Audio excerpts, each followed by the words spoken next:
வணக்கம். நம்ம இன்றைக்கி என்ன பார்க்க போகிறோம்னா, லா ஆஃப் சப்ளை அப்படின்னா என்னன்றது பார்க்க போகிறோம். So what is law of supply அப்படின்னா, price increases, quantity supplied increases, price decreases, quantity supplied also decreases. So இங்கே என்ன சொல்கிறாங்கன்னா, லா ஆஃப் சப்ளை என்ன சொல்கிறாங்கன்னா, it's basically relationship between price and the quantity supplied ஓகேவா. அங்கே வந்து நம்ம என்ன பார்த்தோம், குவான்டிட்டி டிமாண்டடை பார்த்தோம். ஸோ இங்கே வந்து குவான்டிட்டி சப்ளைடு. ஸோ ஒன்றத்தோட விலை அதிகமாச்சுன்னா நம்ம வந்து ஜென்ரலாக வந்து அது அதிகமாக ப்ரொடியூஸ் பண்ணணும் அப்படின்னு நினைப்போம். So quantity supplied. ஸோ அதிகமாக ப்ரொடியூஸ் பண்ணும்போது நம்ம அதிகமாக சப்ளை பண்ணணும்னு நினைப்போம். இப்போ அதே வந்து ப்ரைஸ் ரொம்ப அதோட விலை கம்மியாச்சுன்னா அதோட சப்ளையும் குவான்டிட்டி சப்ளைடும் வந்து டிக்ரீஸ் ஆகும் அப்படின்றத நம்ம இங்கே சொல்கிறோம். ஸோ இதை ஒரு எக்ஸாம்பிளோட நம்ம இப்போ பார்க்கலாம் ஓகேவா. ஸோ லெட்ஸே ஒரு தக்காளி, இதை நம்ம ஒரு எக்ஸாம்பிளோட சொன்னால் ஒரு தக்காளியோட விலை. இப்போ தக்காளி விலை வந்து மார்க்கெட்டில் வந்து ரொம்ப அதிகமாக இருந்துச்சுன்னா என்ன பண்ணுவாங்க, ஃபார்மர்ஸ் வந்து ஒரு விவசாயிகள்லாம் வந்து ஒரு தனியாக லேண்ட் எடுத்து அதை நிறைய ப்ரொடியூஸ் பண்ண நினைப்பாங்க. ஏன்னா தக்காளியோட விலை தான் அதிகமாக இருக்குது. ஸோ அதை நம்ம அதிகமாக ப்ரொடியூஸ் பண்ணோன்னா அது அதிகமாக நம்ம அதை விற்று அதில் இப்போ ப்ராஃபிட் பார்க்கலாம் அப்படின்றதுனால அதிகமாக ப்ரொடியூஸ் பண்ணுவாங்க. ஸோ அதிகமாக ப்ரொடியூஸ் பண்ணுறதுனால அதிகமாக சப்ளை பண்ணுவாங்க.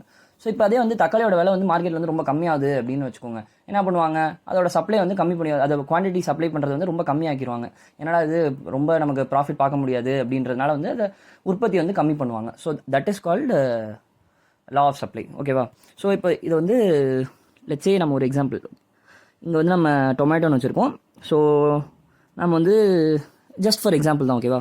1 கிலோ தக்காளி ஓகேவா, கேஜின்னு வச்சுக்கலாம். ஓகே, 1 கிலோ தக்காளி வந்து நம்ம 10 ரூபாய்க்கு விற்கிது. இப்போ அதே வந்து ப்ரைஸ் வந்து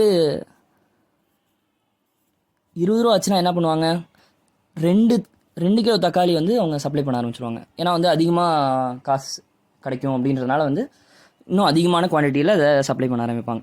ஸோ இப்போ அதே வந்து ப்ரைஸ் வந்து 30 ரூபா ஆச்சுன்னா என்ன ஆகும்னா 3 கிலோ ஓகேவா.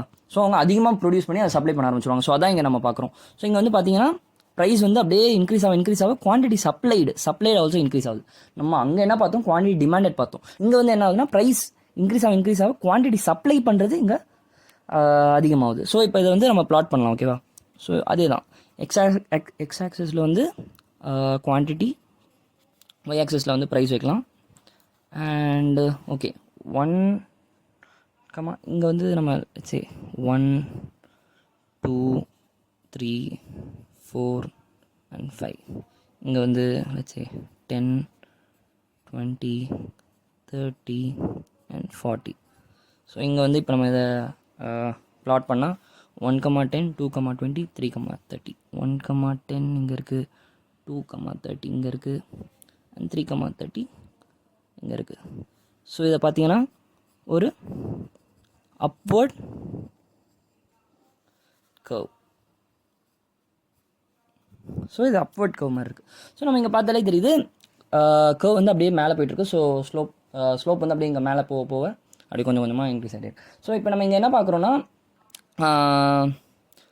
ப்ரைஸ் வந்து அதிகமாக குவான்டிட்டி சப்ளைட் அதிகமாக இருக்குது. ஸோ நான் இங்கே என்ன சொல்கிறேன்னா, குவான்டிட்டி சப்ளைடா நாட் சப்ளையே இன்க்ரீஸ் ஆகுதுன்னு சொல்லலாம். அங்கே சொன்ன மாதிரி தான் இப்போ சப்ளையே இன்க்ரீஸ் ஆகுதுன்னா என்ன ஆகும், இந்த கர்வ் வந்து அப்படியே இந்த என்டையர் கர்வ் வந்து அப்படியே ரைட் சைடில் ஷிஃப்ட் ஆகும். இப்போ அதே வந்து குவான்டிட்டி சப்ளைட் வந்து அதாவது சப்ளையே வந்து டிக்ரீஸ் ஆகுதுன்னா என்ன ஆகும், கர்வ் வந்து லெஃப்ட் சைடு ஷிஃப்ட் ஆகும். ஸோ இங்கே வந்து குவான்டிட்டி சப்ளைட் இப்போ வந்து 10 ரூபாய்க்கு எவ்வளோ கிடைக்கும், எவ்வளோ சப்ளை பண்ணுறாங்க அப்படின்றது பார்த்தீங்கன்னா அப்படியே இங்கே வந்து எப்படி வந்தீங்கன்னா இதான் 1.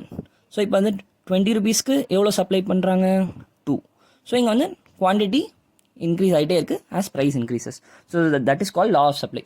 ஸோ அங்கே நம்ம என்ன பார்த்தோம், லா ஆஃப் டிமாண்டில் வந்து ப்ரைஸ் இன்க்ரீஸ் ஆச்சுன்னா குவான்டிட்டி டிமாண்டட் டிக்ரீஸ் ஆச்சு. ஸோ இங்கே அதே தான். ஸோ இங்கே வந்து ஐம் சீயிங் ப்ரைஸ் இன்க்ரீஸ் ஆகும், குவான்டிட்டி சப்ளைடு இன்க்ரீஸ் ஆகும். சப்ளையே இன்க்ரீஸ் ஆகுதுன்னா என்ன அர்த்தம், இந்த டேபிளே அப்படியே மாறும். நம்ம அங்கே சொன்னது இந்த relationship between price and quantity supplied வந்து ரெண்டுமே மாறுறதால வந்து இந்த கர்வே வந்து அப்படியே ரைட் சைடில் ஷிஃப்ட் ஆகும். ஸோ சப்ளை இன்க்ரீஸ் ஆச்சுன்னா, இப்போ சப்ளை டிக்ரீஸ் ஆச்சுன்னா இந்த கர்வ் வந்து அப்படியே லெஃப்ட் சைடில் ஷிஃப்ட் ஆகும். So that is called factors that affects the சப்ளைன்றது அடுத்த கான்செப்ட்ஸில் நம்ம பார்ப்போம் ஓகேவா. எப்படி வந்து சப்ளை கர்வே வந்து right side left side shift ஆகும், அது என்ன ஃபேக்டர் அஃபெக்ட் பண்ணுதுன்னு. ஸோ இங்கே நம்ம பார்க்குறது என்னென்னா, ஸோ குவான்டிட்டி சப்ளைடு வந்து இன்க்ரீஸ் ஆகிட்டே இருக்குது as price increases. So that is, நான் வந்து ஃபஸ்ட் டைம் வந்து நீங்கள் நினைக்கிற மாதிரி தான் நான் வந்து law of demand, law of supply இதெல்லாம் பார்க்கும்போது நான் வந்து ஃபஸ்ட் டைம் என்ன நினச்சேன்னா, ஜஸ்ட் ஃபார் இது என்னோட பர்சனல் இதில் சொல்கிறேன்.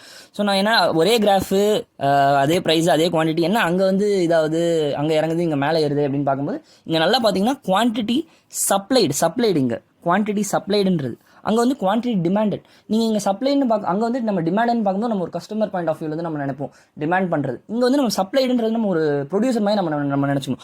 இப்போ நான் வந்து நினச்சேன்னா நான் இங்கேயும் விலை அதிகமாகும் போது அங்கேயும் இதானே இதாகணும் அப்படின்னு நினைப்பேன். இப்போ இங்கே பார்த்தீங்கன்னா ப்ரைஸ் இன்க்ரீஸ் ஆக நம்ம ஒரு பிஸ்னஸ் ஓனர் மாதிரி நினைங்க. நம்ம வந்து விலைவாசி அதான் நம்ம அந்த தக்காளி எக்ஸாம்பிள் தான். ஒன்றத்தோட பொருள் அதிகமாகும் போது நம்ம என்ன பண்ணுவோம், ஆட்டோமேட்டிக்காக நம்ம நிறைய லாபம் பார்க்கணும்னா என்ன பண்ணுவோம், விலை அதிகமாக ஆக அதை வந்து நம்ம நிறையா ப்ரொடியூஸ் பண்ணும்போது நம்ம அதிகமாக சப்ளை பண்ணுவோம். ஸோ அப்படி பார்த்தீங்கன்னா இங்கே வந்து உங்களுக்கு ஒரு லாஜிக்கல் சென்ஸ் வரும். நான் வந்து ஜஸ்ட் ஃபார் உங்களோட அண்டர்ஸ்டாண்டிங்காக சொல்கிறேன். ஸோ நம்ம வந்து ஒரு ஓனர் பாயிண்ட் ஆஃப் வியூலேருந்து பார்க்கணும். இங்கே வந்து இந்த லா ஆஃப் சப்ளை நம்ம பார்க்கும்போது, ஸோ இப்போ நம்ம வந்து ஏதாவது ஒன்று ப்ரொடியூஸ் பண்ணுறோம், அதோட விலை அதிகமாச்சுன்னா நம்ம வந்து அதை அதிகமாக ப்ரொடியூஸ் பண்ணுவோம். அதிகமாக ப்ரொடியூஸ் பண்ண நமக்கு லாபம் அதிகமாக வரும்னு சொல்லிட்டு நம்ம வந்து அதிகமாக ப்ரொடியூஸ் பண்ணுவோம். ஸோ தட் இஸ் நம்ம ஒரு இன்ட்யூட்டிவாக அந்த மாதிரி நம்ம நினச்சிக்கணும். ஸோ இங்கே வந்து ப்ரைஸ் இன்க்ரீஸ் ஆக குவான்டிட்டி சப்ளைட் இன்க்ரீஸ் ஆகுது.